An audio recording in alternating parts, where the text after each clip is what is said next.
اعوذ باللہ من الشیطان الرجیم بسم اللہ الرحمن الرحیم ان الذین کفروا سواء علیہم اانذرتہم ام لم تنذرہم لا یؤمنون۔ صدق اللہ العظیم۔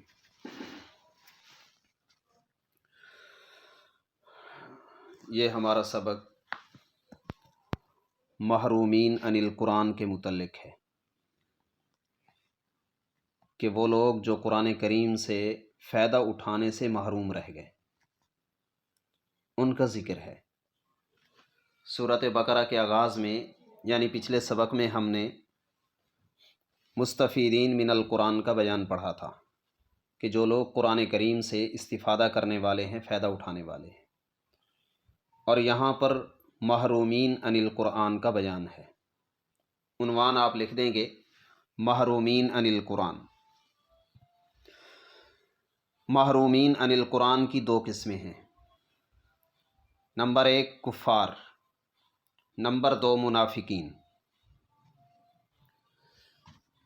ابتدائی 2 آیات میں کفار کے متعلق بیان ہوا ہے اور اس کے بعد پھر منافقین کے متعلق بیان کیا گیا۔ محرومین عن القرآن کفار، اللہ فرماتے ہیں ان الذین کفروا سواء علیہم اانذرتہم ام لم تنذرہم لا یؤمنون۔ انا بے شک، الذین وہ لوگ جو یا جنہوں نے کفروا کفر کیا، انکار کیا، سواء برابر ہے، علیہم ان پر، کیا، انذرتا آپ ڈرائیں، ہم انہیں، ام یا لم تنذرہم آپ انہیں نہ ڈرائیں، لا یؤمنون وہ ایمان نہیں لائیں گے۔ خاتمہ مہر لگا دی ہے اللہ نے، علی پر، قلوبہم ان کے دلوں پہ، ان کے دل، وعلا اور پر یا اوپر، سمعہم ان کے کان، وعلا اور پر، ابصارہم ان کی آنکھیں یا ان کی آنکھوں پر، غشاوۃ پردہ ہے، وَلَهُمْ اور ان کے لیے، عذاب عذاب ہے، عظیم بڑا۔ با محاورہ ترجمہ دیکھیں گے، ان الذین کفروا بے شک مخصوص کافر،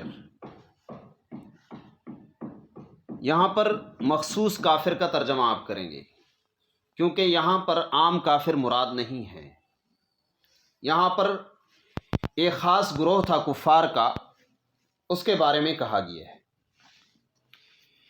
ان الذین کفروا بے شک مخصوص کافر، سواء علیہم برابر ہے ان کے حق میں یا ان پر، اانذرتہم کہ آپ انہیں ڈرائیں، انہیں خبردار کریں، انہیں تنبیہ کریں، ام لم تنذرہم یا انہیں آپ نہ ڈرائیں، لا یؤمنون وہ ایمان تو نہیں لائیں گے۔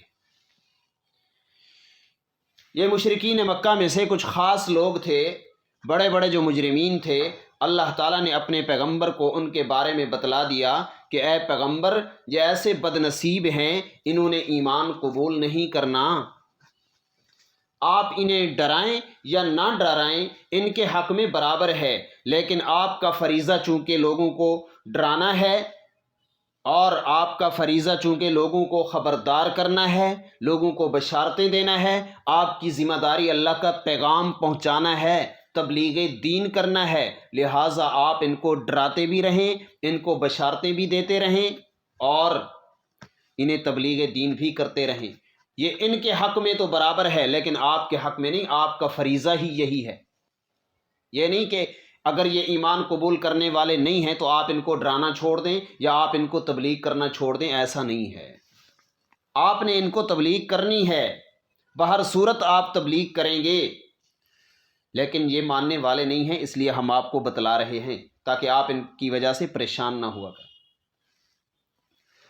ان الذین کفروا بے شک مخصوص کافر، سواء علیہم برابر ہے ان پر یعنی ان کے حق میں، اانذرتہم کہ آپ انہیں ڈرائیں، ام لم تنذرہم یا آپ انہیں نہ ڈرائیں، لا یؤمنون وہ ایمان لانے والے نہیں ہیں، انہوں نے ایمان قبول نہیں کرنا۔ ختم اللہ علی قلوبہم، ختمہ مہر لگا دی ہے اللہ نے ان کے دلوں پر، ان بد نصیبوں کے دلوں پر اللہ تعالیٰ نے مہر لگا دی ہے، وعلی سمعہم، اور ان کے کانوں پر۔ سمعہم پر وقف کرنا چاہیے، کیونکہ علی ابصارہم کا عطف علی قلوبہم یا علی سمعہم پر نہیں ہے، وہ الگ جملہ ہے، اس پر مہر نہیں لگی، آنکھوں پہ مہر نہیں لگی، آنکھوں پر پردے پڑے ہیں، وعلی ابصارہم غشاوہ، اس جملے کو آپ نے الگ پڑھنا ہے۔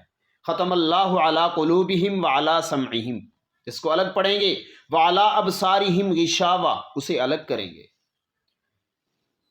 اگر ہم اس کو ملا کے پڑھیں گے تو پھر شبہ یوں ہوگا کہ اللہ نے ان کے دلوں پہ، ان کے کانوں پہ اور ان کی آنکھوں پہ مہر لگائی ہے، حالانکہ ایسا نہیں، مہر صرف ان کے دلوں، ان کے کانوں پہ لگی ہے، ان کی آنکھوں پہ تو پردے پڑے ہوئے ہیں۔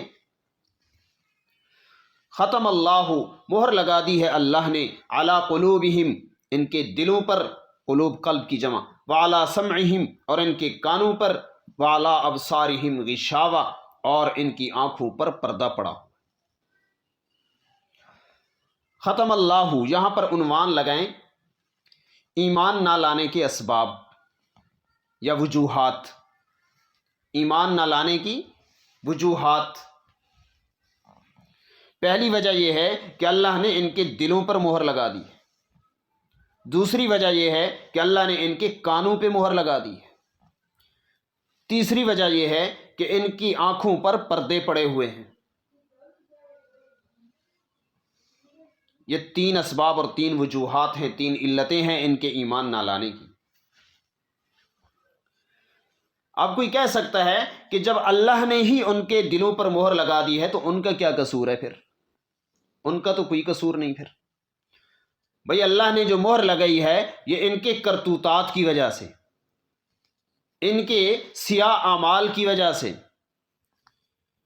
حدیث شریف میں آتا ہے کہ انسان جب ایک برا عمل کرتا ہے تو اس کے دل پر سیاہ نقطہ لگا دیا جاتا ہے، حتیٰ کہ وہ بار بار جو اعمال برے کرتا رہتا ہے تو اس کا مکمل دل سیاہ ہو جاتا ہے۔